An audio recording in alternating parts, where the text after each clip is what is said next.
ప్రజలు ప్రజాస్వామ్యం గెలిచి ప్రజాపాలన ఏర్పడి కరెక్ట్గా ఒక సంవత్సరం పూర్తి చేసుకుంటున్నాం. సుపరిపాలన తొలి అడుగు పడింది.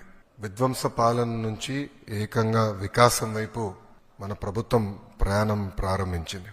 కేంద్రంలో ప్రధానమంత్రి గారు, రాష్ట్రంలో గౌరవ ముఖ్యమంత్రి చంద్రబాబు నాయుడు గారి నాయకత్వంలో ఆంధ్ర రాష్ట్రంలో డబుల్ ఇంజిన్ సర్కార్ అనేది ఈరోజు నడుస్తుంది. ఒక ఉద్యోగాల విషయంలో చూస్తే మెగా డిఎస్సి ఏర్పాటు చేసి ఏకంగా 16,347 పోస్టులు ఈరోజు ప్రజాప్రభుత్వం భర్తీ చేస్తుంది. ఈ మెగా డిఎస్సిని ఎట్టి పరిస్థితులు ఆపాలని ప్రతిపక్ష పార్టీ సుమారుగా 24 కేసులు, ఈ రోజుతో 24వ కేసు కూడా డిస్మిస్ అయింది సుప్రీంకోర్టులో. 24 కేసులు వేశారు.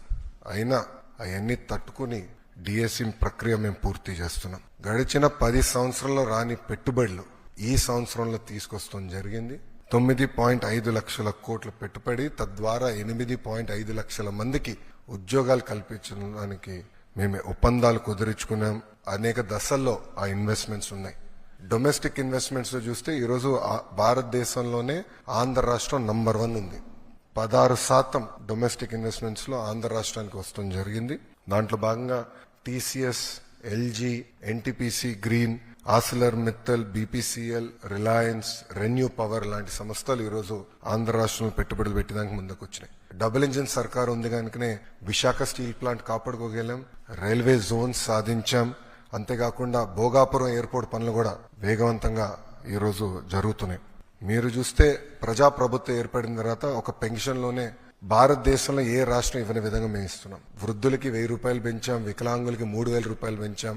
బెడ్కే పరిమితం అవుతే 15,000 రూపాయలు ప్రతి నెల ప్రభుత్వం ఇస్తుంది. భారతదేశంలో ఏకైక ప్రభుత్వం ఇస్తుంది, అది ఆంధ్ర రాష్ట్ర ప్రభుత్వం.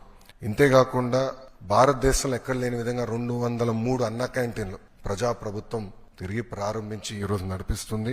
గౌరవ ముఖ్యమంత్రి గారు ఇప్పుడే చెప్పారు, ఆగస్టు 15 నుంచి ఉచిత బస్ విధానం కూడా మేము అమలు చేస్తున్నాం. దీపం పథకం ద్వారా ఇప్పటికీ 2 కోట్ల గ్యాస్ సిలిండర్లు ఉచితంగా ప్రజాప్రభుత్వం తెలుగింటి ఆడబడుచులకి అందజేస్తాం కూడా జరిగింది. దాంట్లో కొన్ని సవరణలు తీసుకొచ్చి ఏకంగా ఆ డబ్బులు డైరెక్ట్ గా మహిళల అకౌంట్ లో కూడా వేయాలని ఒక నిర్ణయం కూడా ప్రభుత్వం తీసుకుంటాం జరిగింది.